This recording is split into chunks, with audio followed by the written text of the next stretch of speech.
I got kind of trapped into these subjects because I grew up believing that this book is true. It is my only source for truth. It is my compass in a sea of lies. Has there ever been an experiment done to prove that the Earth is revolving around the sun? Yes, there was several experiments in the 1800s. Dominique Arago, Armand Fuseau, Augustin Fresnel, but one of the most famous was the Michelson-Morley experiment in 1887. Tell us about that. Well, they used light beams to measure whether the Earth was moving, and they found that there was no movement. The Earth has to be moving 30 kilometers per second to complete its annual revolution, and they found out that it wasn't moving in a very precise. Michelson could have calculated it to 1/100th of what he got in his experiment. That's how sensitive his instruments were. So the natural interpretation, and even Einstein admits this, Mach admits this, Bohr admits this, the natural interpretation is that the Earth isn't moving. So how do we get out of that? Well, you invent special relativity.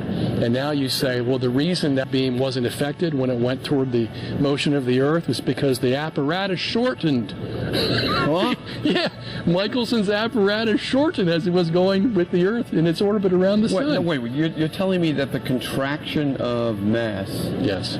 was invented to explain away the results of the Michelson-Morley experiment? Yes, and that's what my book will tell you, and it's been admitted by all the scientists. Does anyone expressly admit that, hey, we had to come up with this contraction effect because otherwise we're stuck with a motionless Yes, Earth? the very guy who invented it. Tell me what he admitted. Heinrich Lorentz says, I don't have any other explanation to this experiment of Michelson-Morley unless I contract the apparatus. Otherwise, we're going to have to believe the Earth is standing still in space.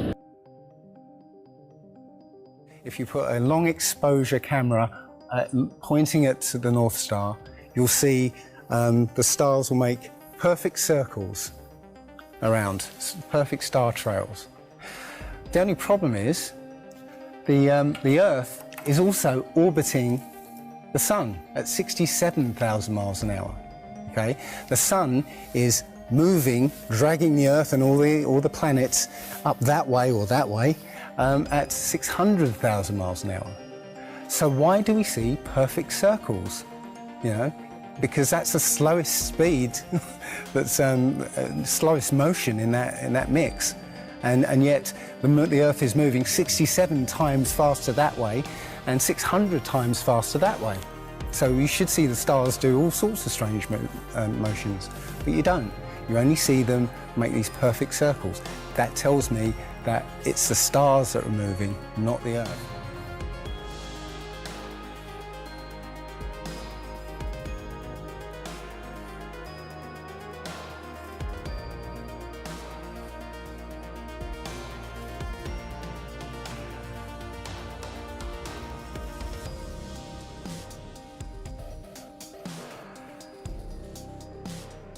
And God said, "Let there be a firmament in the midst of the waters, and let it divide the waters from the waters." And God made the firmament, and divided the waters which were under the firmament from the waters which were above the firmament. And it was so. And God called the firmament heaven. And the evening and the morning were the second day. And God said, "Let there be lights in the firmament of the heaven, to divide the day from the night, and let them be for signs, and for seasons, and for days and years.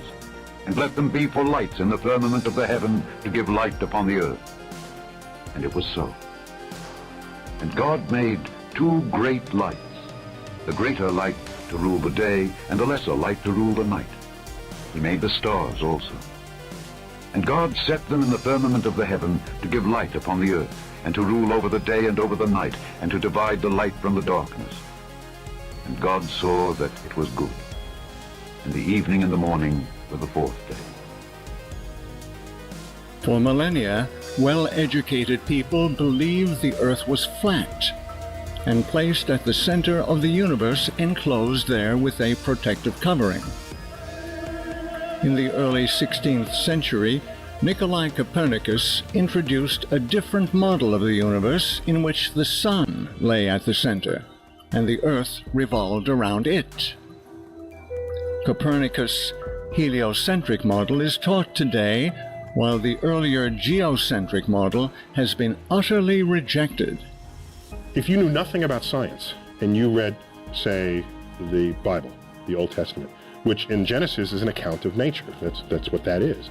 And I said to you, give me your description of the natural world based only on this. You would say the world was created in 6 days and that stars are just little points of light, much lesser than the sun. And in fact, they can fall out of the sky, right? Because that's what happens during the Revelation. One of the signs that the second coming is that the stars will fall out of the sky and land on Earth. So to even write that means you don't know what those things are. You have no concept of what the actual universe is. So everybody who tried to make proclamations about the physical universe based on Bible passages got the wrong answer. Why do you think that Truman has never come close to discovering the true nature of his world until now? We accept the reality of the world with which we're presented. It's as simple as that.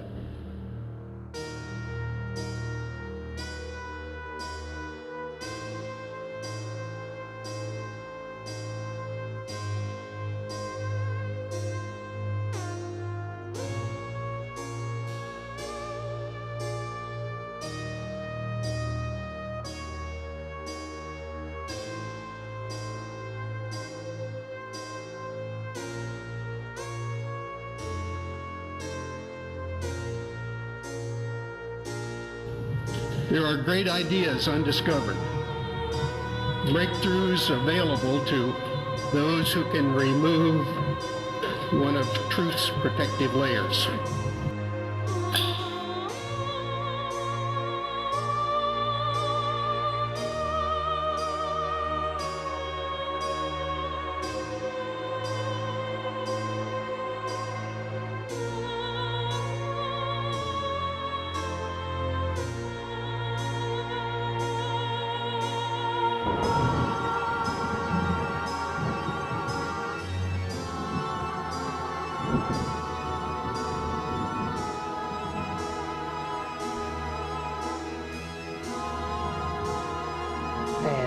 At one point I asked him, I said, man, you guys, you lied about a lot, didn't you? And instantly he said, no, we didn't lie about certain things. We lied about everything.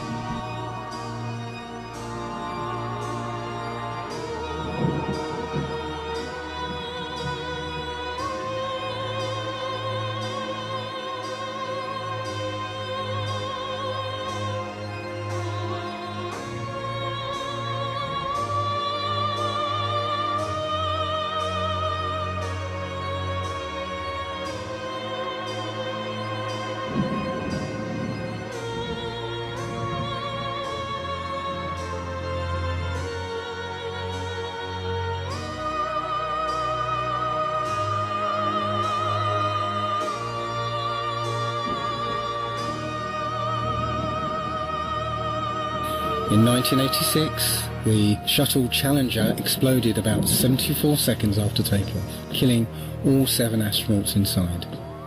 Or did it? It turns out that 6 of the 7 are still alive and kicking today. Ellison Onizuka claims to be his identical twin brother, Claude. Yeah, I've got an identical twin brother, Claude, too. The Challenger pilot, Mickey Smith, hasn't even bothered changing his name. He's now Professor Michael J. Smith of University of Wisconsin. Now, Krista McAuliffe was a bit of a sneaky one. She was the Challenger payload specialist, quite famous for being a teacher. It turns out during her astronaut days she was using her middle name, Krista, and now she goes by her first name, Sharon, and she's a Syracuse law professor. The Challenger commander, Francis Richard Scobie, is now Dick Scobie, which sounds like a rather unpleasant disease, the CEO of Cows in Trees Limited. Judith Resnick, the Challenger mission specialist, again hasn't even bothered changing her name. She's a professor at Yale Law. And finally, Ronald McNair another Challenger mission specialist, claims to be his identical twin brother, Carl McNair. What are the odds? Heliocentric means that the sun is the center of the universe, known universe, our solar system, and everything revolves around the sun. With a geocentric view, the sun and everything revolves around the earth, and the earth is fixed where it is. Now, here's the thing. My little excursion into this has revealed that most of the people that believe in a geocentric view of the earth also believe that the earth is flat. All right, I'm done with him. Am I in a Sunday school class where the preacher believes that we have a flat earth? No, I'm not saying I believe it. But I like debate, don't you? If what you believe is real, and you really believe it, and you have a foundation for that belief, you should be able to defend it. I have no respect for somebody who says, well, I believe this and that, and you don't have anything to back it up. I'm not saying I believe in a flat earth. No. But there are some interesting points they make.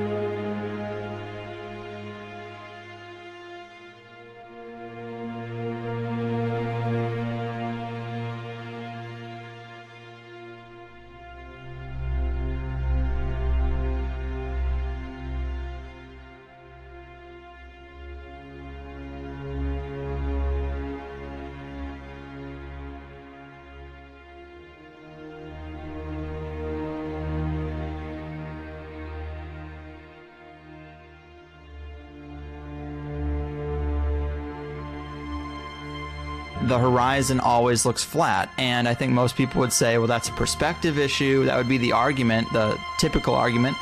But if you haven't seen it, people should look at it. That you're right about the idea that there's people who have attached cameras to balloons, just independent people who've attached a high-def camera to a balloon, sent it up as high as they possibly could just to get that footage, because it is interesting to do.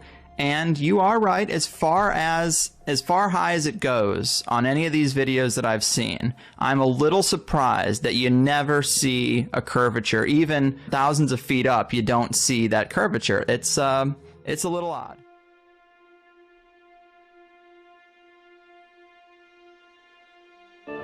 An old reel received by mistake. It contains the raw or unedited footage of the crew of Apollo 11. Michael Collins, Edwin Aldrin Jr., and Neil Armstrong, staging part of their mission for nearly an hour in living color, with exceptionally clear behind-the-scenes audio of conversations discussing the techniques used to achieve a disingenuous picture. Though the federal government would have you believe that this is a view of Earth from a distance out of the spacecraft's window as it nears the moon, it is not. What they have ingeniously done is placed the camera at the back of the spacecraft and centered the lens on a circular window in the foreground, outside of which it is completely filled with the Earth in low orbit. The circumference of the window then appears to be the diameter of the Earth at a distance, with the darkened walls of the spacecraft appearing to be the blackness of space around it.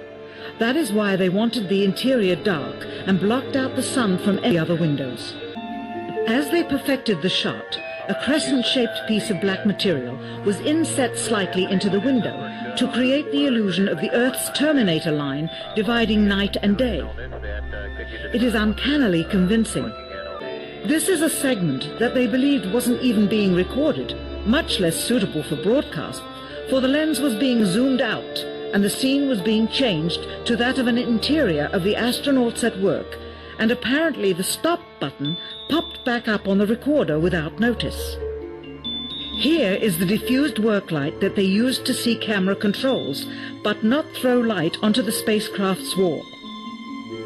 Here they remove part of the crescent insert.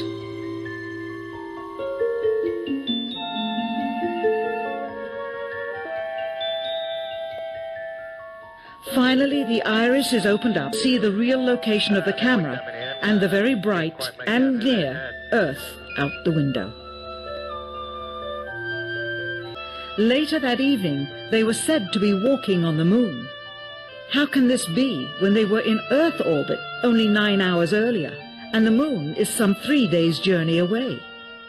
Furthermore, if they genuinely went to the moon, why would they be faking any part of it?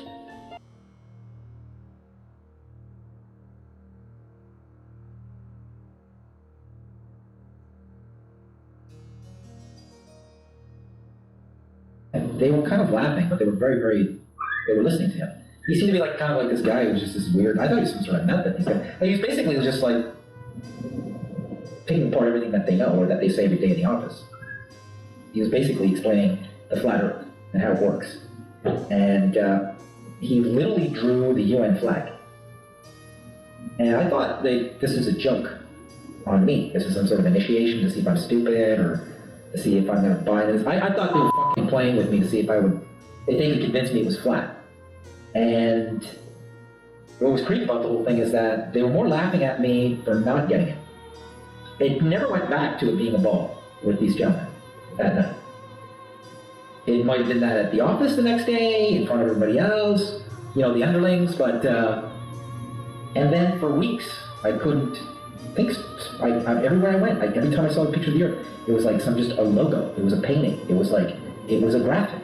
And then I started to scrutinize the actual images of the Earth they claim are photos. And it just started looking silly, like a cartoon. Like, why is the water so blue if it's reflecting the blue atmosphere, but I could still see the brownness of Africa? Like, wouldn't I be seeing Africa through the blue atmosphere? Like, why is the green and the brown of continents so clear with the blue of the water when the water of the oceans is just reflecting the blue atmosphere? And how come the whole thing, being 3 parts water, isn't reflecting the blackness of space? Like, I started seeing all these flaws. And the more and more I tried to prove this guy wrong, or just to find out they were joking and pulling my leg, the more I realized they weren't joking. And the tricky part here was the weather. So we actually had to take clouds out. They stashed the clouds for later, went onto the ocean. That came from an instrument that measures phytoplankton in the sea. Where it was low, I colored it dark blue because they're low mostly in mid-oceans. And then where it's a little bit higher, it was like a little bit brighter green. Then add the clouds back in. There's a small problem with it because there's a very slight gap in between each orbit. So some of those are painted on. It is photoshopped, but it has to be. Then there was another layer to sort of simulate the atmosphere. And then there's this little bright spot. It's called the specular highlight. So it's the reflection of sunlight off of water. Those are the pieces, but you can't just slap them all together. It just didn't look realistic. It looks kind of flat, or the clouds are sort of too see-through. So I just hit Command Z a lot. There's artistry to creating the world. What I imagine it to be. Unfortunately, I'm not an astronaut. I've never been to space, but I've looked at these images over and over again, trying to sort of get the essence of it.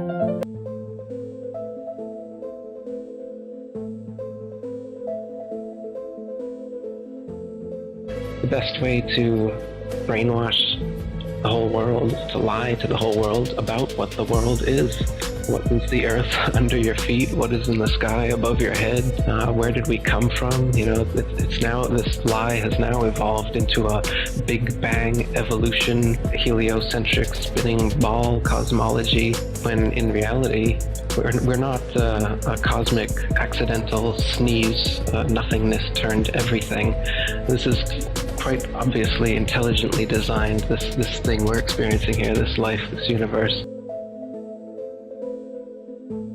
Earth, throughout its life, even when it formed, it was spinning, and it got a little wider at the equator than it does at the poles. So it's not actually a sphere, it's oblate, and officially it's an oblate spheroid. That's what we call it. But not only that, it's slightly wider below the equator than above the equator. A little chubbier. A little chubbier. Yeah. Chubby's a good word. It's like pear-shaped. I found this photo, Grandmere State Park. This is from Joshua Nowicki, and what you're seeing here is a mirage. We typically would not be able to see this from the Lake Michigan shore. We talked about this last night.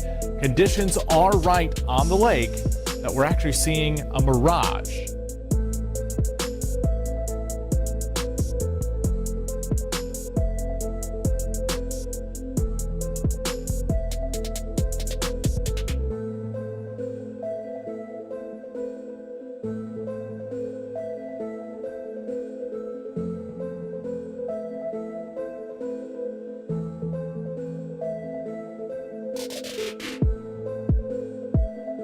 Admiral Byrd, you've been to both the North Pole and the South Pole. Is there any unexplored land left on this Earth that might appeal to adventurous young Americans? Yes, there is. And not up around the North Pole, because it's getting crowded up there now, because they find out it's really usable, not only to live in, but militarily. But strangely enough, there's left in the world today an area as big as the United States that's never been seen by a human being. And that's beyond the pole on the other side of the South Pole from Middle America. And I think it's quite astonishing that there should be an area as big as that unexplored. That's a tremendous So challenge. there's a lot of adventure left down at the bottom of the world. Admiral, do you hope to see that? I do.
This is the case. If this flat Earth is our universe, then it elevates man and this Earth to supreme importance, where every life, human or otherwise, is significant and sacred.